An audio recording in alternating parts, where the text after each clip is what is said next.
Assalamualaikum warahmatullahi wabarakatuh. Di sini saya Angga Satrio Wijaksana dari kelompok 7 bersama rekan saya Igni akan mempresentasikan studi kasus dari dataset prediksi diabetes.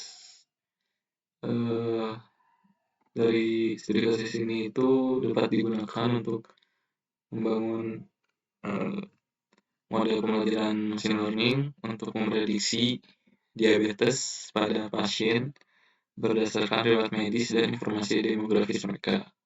Di sini saya yang pertama itu akan melakukan eh, tugas dari dataset ini itu menggunakan algoritma klasifikasi dari naive Bayes sama random forest ya. Di sini yang pertama itu ada naive Bayes. Di sini kita import dulu ya, pandas dan juga ada yang dari sklearn. Ini yang untuk naive Bayes, Gaussian NB. Lalu di sini mau nampilin data frame dulu. Nah, di sini itu sebelumnya itu masukin dulu ya datasetnya ke sini di drag and drop. Lalu dipanggil ya. Ini pakai DF ya, data frame head. Juga ada infonya tuh.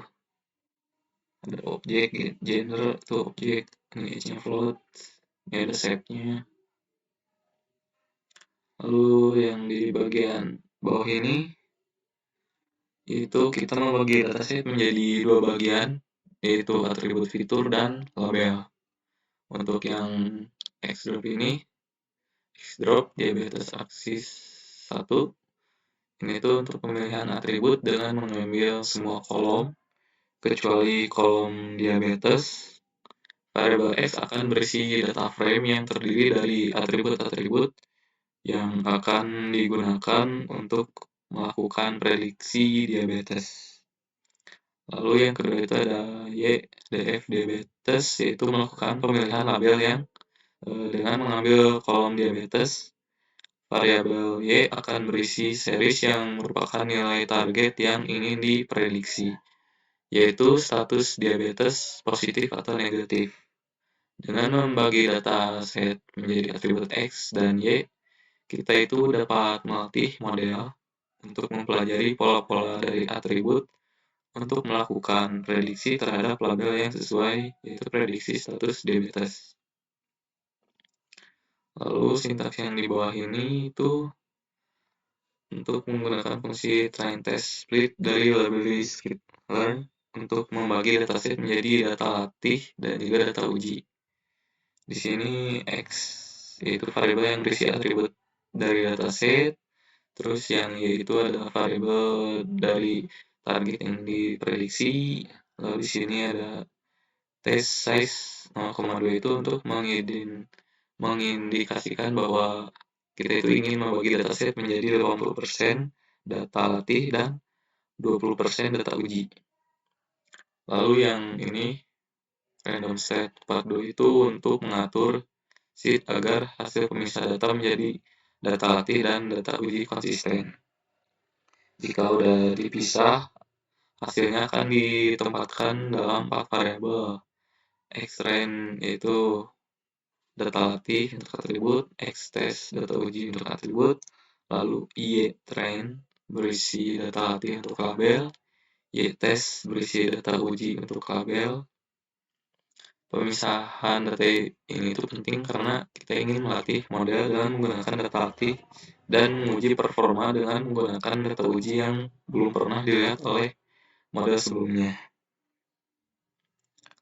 Lalu dari sini pada sintak di bawah ini dari model Gaussian NB ini untuk membuat objek model menggunakan algoritma naive Bayes dengan menggunakan kelas Gaussian NB dari library scikit-learn. Ini itu salah satu variasi dari algoritma naive Bayes yang digunakan ketika fitur-fitur yang digunakan dalam model dianggap memiliki distribusi Gaussian, distribusi normal. Model ini cocok digunakan ketika fitur-fitur numerik, misalnya dari data frame itu ada usia, BMI, dan kadar glukosa darah, digunakan untuk memprediksi label atau kelas yang bersifat biner, yaitu positif atau negatif ya. Setelah membuat objek model, selanjutnya kita dapat melatih model tersebut menggunakan data latih dengan menggunakan metode fit. Lalu di sini ada def encode. Pada sintak 2 ini itu kita membuat salinan dari data frame def dan menyimpannya ke dalam variabel def encode. Salinan ini akan digunakan untuk melakukan encoding pada fitur-fitur kategorikal sebelum membangun model naive Bayes. Dalam konteks ini, kita menggunakan metode copy untuk membuat salinan data frame df dengan membuat salinan. Perubahan yang dilakukan pada df encode tidak akan mempengaruhi data frame asli df. Lalu di sini sintaks yang di bawahnya itu kita itu pakai label encode dari modul sklearn processing untuk melakukan encoding pada fitur kategorikal.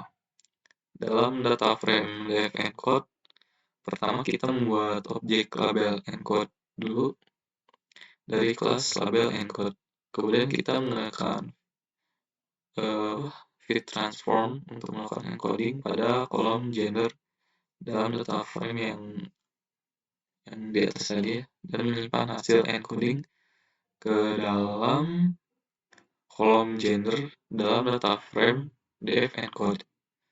Langkah yang sama juga dilakukan untuk melakukan encoding pada kolom smoking history, di mana hasil encoding akan disimpan dalam kolom smoking history dalam data frame df encode. Melakukan encoding ini itu mengubah nilai-nilai kategorikal menjadi nilai numerik agar dapat digunakan oleh algoritma machine learning seperti naive Bayes. Lalu di sini sintak yang di bawahnya itu untuk mengatur data frame df encode menjadi fitur X dan target Y untuk membangun model klasifikasinya. Yang X itu merupakan data frame yang berisi kolom dalam df encode kecuali kolom diabetes. Dalam hal ini kita menggunakan metode drop untuk menghapus kolom diabetes dari data frame df encode. Yang itu merupakan series yang berisi nilai dari kolom diabetes dalam data frame df encode. Dengan mengatur fitur dan target, kita dapat memisahkan data menjadi data pelatihan training data dan data pengujian testing data menggunakan fungsi train test split pada langkah selanjutnya. Ini yang tadi ya. Udah.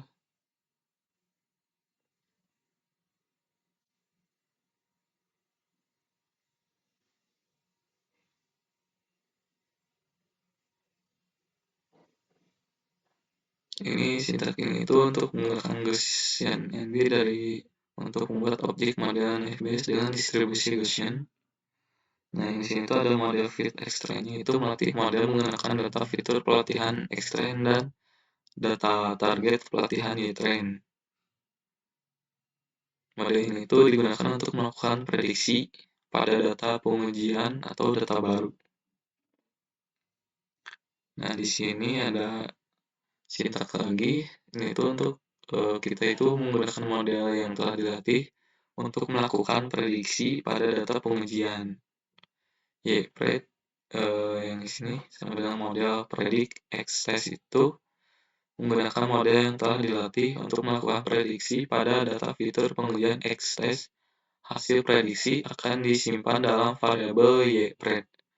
Dengan menjalankan sintaks di sini, kita akan melakukan prediksi menggunakan model naive Bayes pada data pengujian. Variabel YPred akan berisi hasil prediksi yang dapat digunakan untuk evaluasi kinerja model. Nah, di sini ada hasil dari akurasi, precision, recall, performance, score. Sintak di bawah ini itu kita menggunakan model matrix dari scikit-learn untuk menghitung metrik evaluasi kinerja model seperti yang tadi ya, akurasi, precision, recall, performance, score. Nah, yang akurasi ini itu untuk menghitung akurasi dengan membandingkan nilai sebenarnya, ya tes dengan nilai prediksi. Nah, ini hasilnya. Yang ini yang precision, metric precision score, y-test sama y-pred, yaitu untuk menghitung presisi dengan membandingkan jumlah positif yang terklasifikasi dengan benar atau true positif dengan jumlah positif yang diprediksi atau true positif plus false positif. Lalu di sini ada recall, metric recall, yaitu untuk menghitung recall dengan membandingkan jumlah positif yang terklasifikasi dengan benar dengan jumlah positif yang sebenarnya.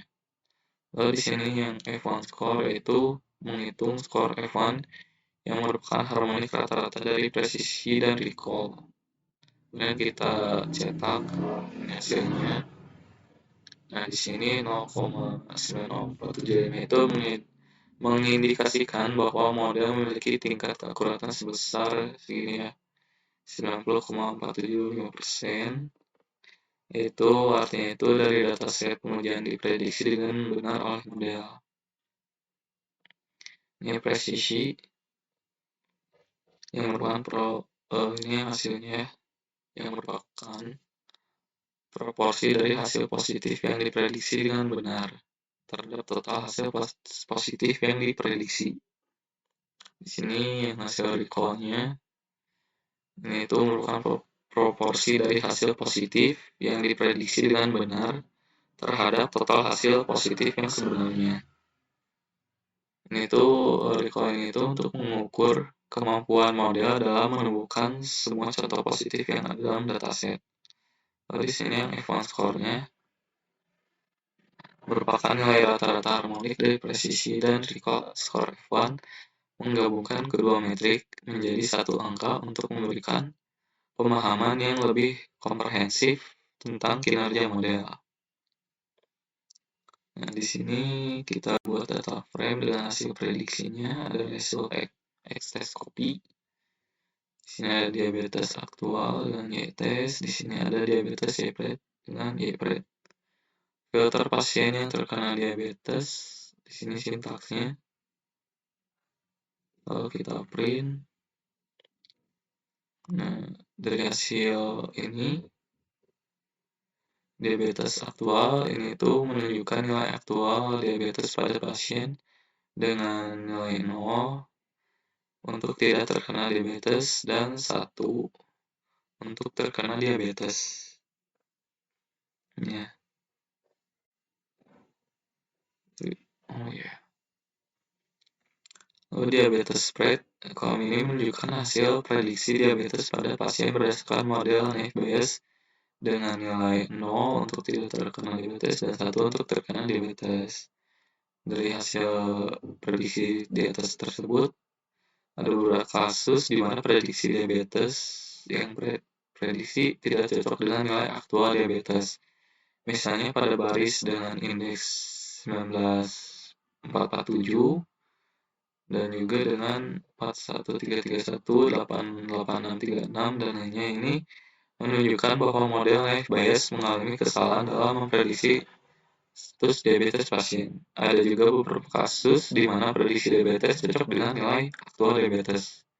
Misalnya pada baris dengan indeks 25330, ini, terus 10927, 28996, dan ini menunjukkan bahwa model naive Bayes berhasil memprediksi status diabetes pasien dengan benar. Nah, di sini saya juga tambahin ya presentasi dalam bentuk pie chartnya. Ini yang karena diabetes, ini yang non diabetes. Lalu selanjutnya bagian algoritma random forest. Seperti biasa, di atasnya itu kita import dulu library yang diperlukan. Di sini ada random forest classifier dari Scala juga. Terus kita baca dulu datasetnya ya, kalau saya. Membaginya menjadi fitur X dan target Y. Yang X ini tuh menghilangkan kolom target dari fitur, yang Y diabetes mengambil kolom target sebagai variabel terikat. Ini sama ya kayak yang tadi, ada data frame-nya. Saya tampilin dulu. Lalu di sini mengubah variabel kategorikal menjadi numerik menggunakan one-hot encoding untuk variabel kategorikal. Ini tuh membantu algoritma memahami data kategorikal. Lalu di sini kayak tadi memisahkan data menjadi data latih dan data uji. Di sini itu dengan rasio 80/20 kayak tadi ya, menunjukkan bahwa 20% dari data akan digunakan sebagai data uji. Lalu di sini kita membangun model random forest dan melatihnya menggunakan data latih. Di sini tuh RF berarti random forest classifier, membuat objek random forest classifier dengan menggunakan parameternya itu default. Dan yang RF fit, X-train, Y-train melatih model random forest menggunakan fitur dan target dari data latih X-train dan Y-train. Lalu yang Y-predict ini itu untuk memprediksi nilai target untuk data uji.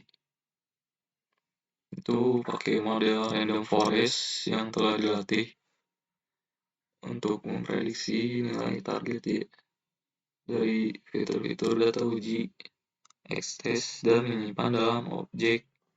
Lalu yang di bawah ini akurasi skor Y-test, Y-pred untuk menghitung akurasi prediksi model dengan membandingkan nilai target aktual Y-test dengan prediksi model Y-pred.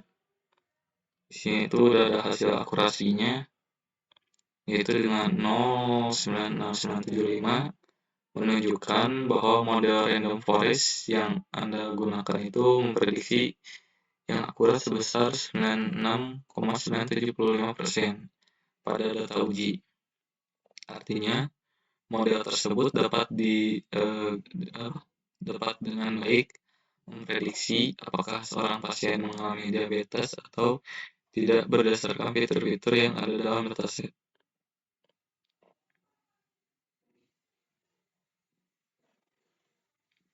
Ini yang dari prediksi, yang resultnya. Ini hasilnya. Diabetes aktual, kolom ini itu nunjukin nilai aktual diabetes pada pasien dengan nilai 0 untuk tidak terkena diabetes dan 1 untuk terkena diabetes.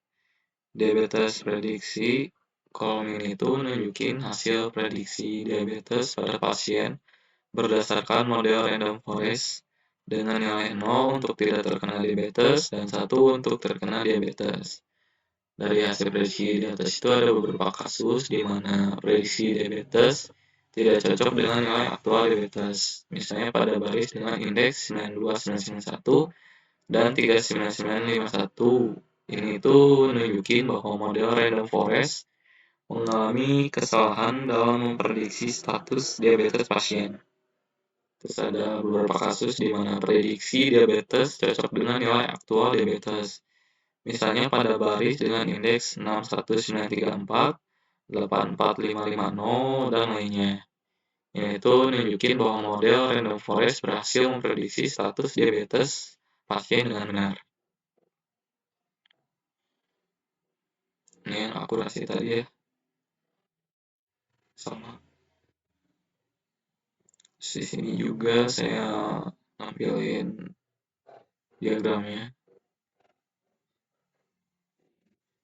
Lalu di bawah sini itu ada classification report memberikan informasi yang lebih rinci tentang performa model. Ini precision menunjukkan sejauh mana prediksi positif yang dilakukan oleh model adalah benar. Precision yang tinggi menunjukkan sedikitnya false positif, kemampuan model menghindari kesalahan memprediksi negatif sebagai positif. yang recall juga dikenal sebagai sensitif atau true positif. Yang F1 itu merupakan rata-rata harmonik antara precision dan recall. Terus yang support itu nunjukin jumlah sampel yang ada dalam setiap kelas. Lalu akurasi itu presentasi dari prediksi yang benar secara keseluruhan. Lalu ada makro AVG yaitu dan weight AVG. Ini itu rata-rata dari metrik-metrik di atas, dihitung secara rata-rata atau dengan mempertimbangkan jumlah sampel dalam setiap kelas. Di sini ada confusion matrix, di sini tuh ada true negatif, yaitu jumlah prediksi yang benar bahwa pasien tidak memiliki diabetes adalah 18,226. Lalu false positif, yang salah itu bahwa pasien tidak memiliki diabetes adalah 66. Terus false negatif, yang salah bahwa pasien memiliki diabetes adalah 535. Lalu true positif, yaitu yang benar bahwa pasien memiliki diabetes adalah 1,173. Lalu di sini ada confusion matrix heat map-nya. Kita di sini seperti tadi import, lalu juga ada import lagi, lalu ditampilin ya show-nya. Baik, mungkin selanjutnya algoritma yang selanjutnya akan dijelaskan oleh rekan saya Igni. Baik, selanjutnya ini bersama saya Igni Septia akan melanjutkan pemaparan tentang data diabetes prediction menggunakan algoritma support vector machine. Nah, di sini kita import dulu kayak package-nya, yaitu import pandas SPD, kemudian import skleral model selection, import trend test split, kemudian from skleral FEM itu import SVC, terus from skleral preprocessing itu import label encoder, kemudian from skleral matrix import accuracy score. Nah, ini tujuannya nanti jadi kita bisa ngebuat modelnya. Nah, lalu kita import data diabetes prediction dataset. Nah, ini jenis datanya yaitu CSV. Nah, di sini juga selanjutnya saya kayak pengen lihat apa aja yang ada di dalam data ini, bagaimana bentukan datanya. Jadi setelah nanti diprediksi lebih mudah gitu untuk memodelkannya. Nah, di sini ada beberapa kolom dan value-nya isinya. Kemudian, nah di sini sudah mulai masuk ke label encoder. Ini sebenarnya tujuannya itu kayak ngebuat objek dari yang asalnya nilai kategorikal menjadi nilai numerik. Nah, di sini saya mengkategorikan gender, hypertension, heart disease, sama smoking history. Nah, ini kan mereka jenis ini tuh kolomnya tuh kategorikal. Nah, ini tuh perlu dikonversikan menjadi nilai numerik. Nah, kemudian di sini ada juga for filters in categorical filters. Tujuannya apa? Kayak ini tuh untuk melakukan iterasi setiap fitur dalam categorical filters itu sendiri.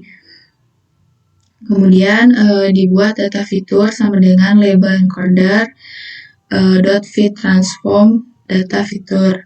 Nah, ini tuh untuk mengkonversikan nilai-nilai kategorikal dalam fitur tersebut menjadi nilai numerik. Nah, kemudian metode fit transform ini akan mempelajari mapping antara nilai-nilai kategorikal dan nilai numerik yang sesuai, serta mengubah nilai-nilai tersebut dalam kolom fitur menjadi nilai numerik yang baru. Kemudian ini ada variabel X dan Y.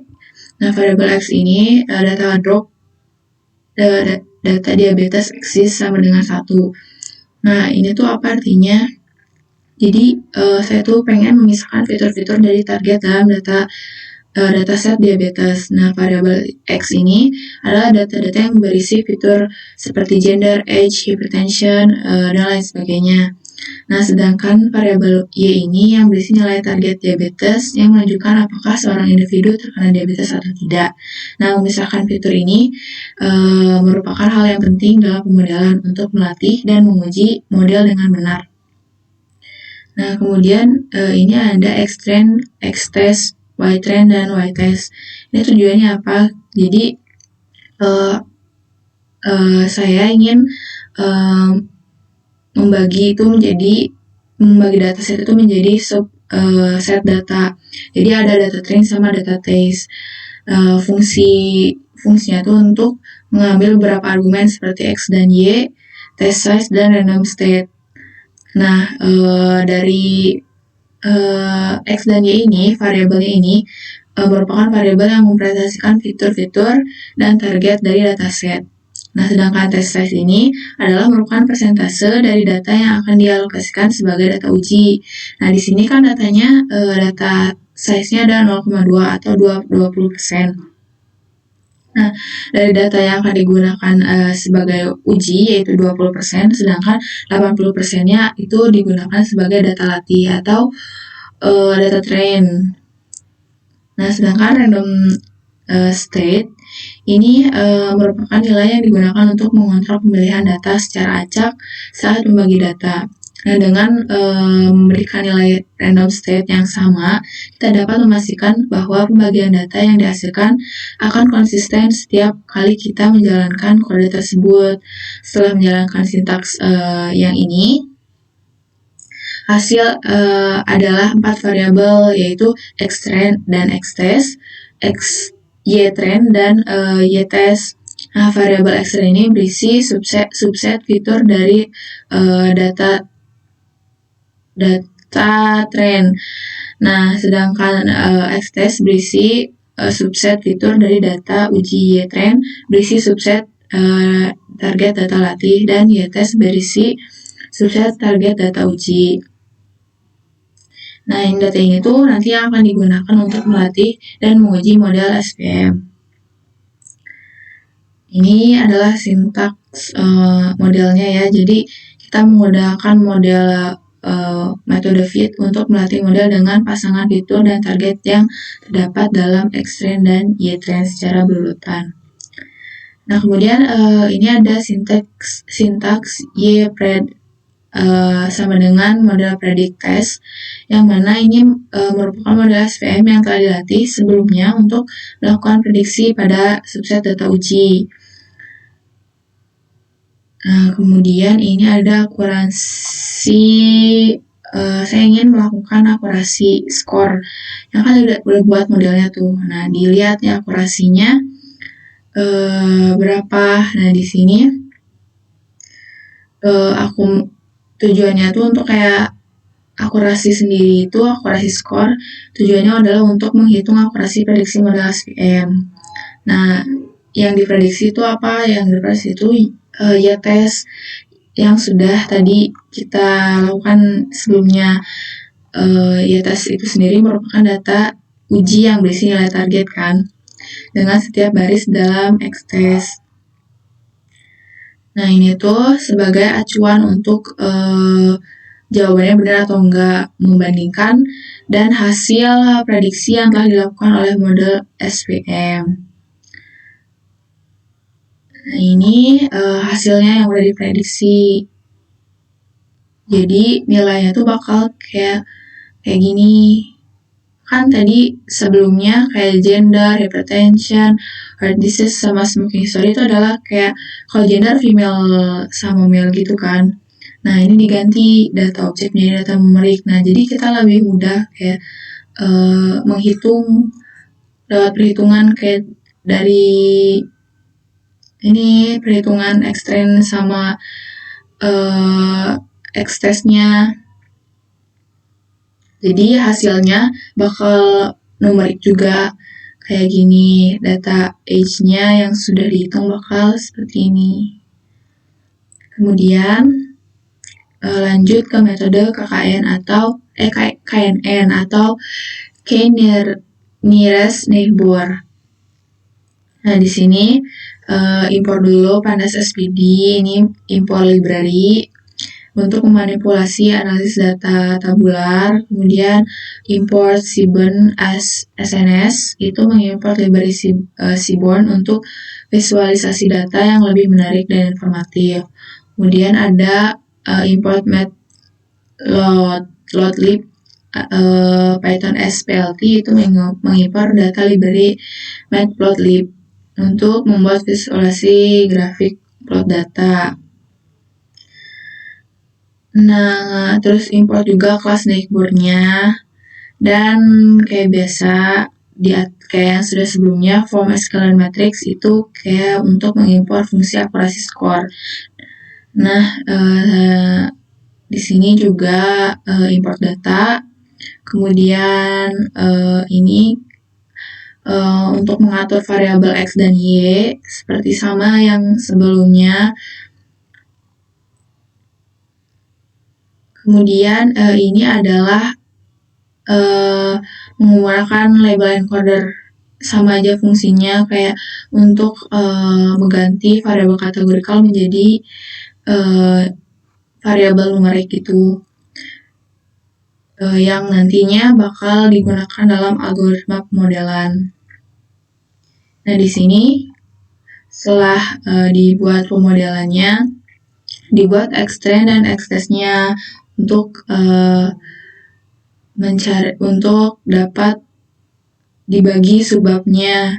Nah, di sini sama test size-nya 0,2 atau 220%, kemudian random set-nya itu 42. Nah, di sini kita buat model sama dengan K-Neighbor classifier. Nilai N-Neighbor-nya itu 5. Nah, ini tuh kayak kita membuat objek model neighbor dari library yang udah kita import dengan menggunakan argumen N-Neighbor 5.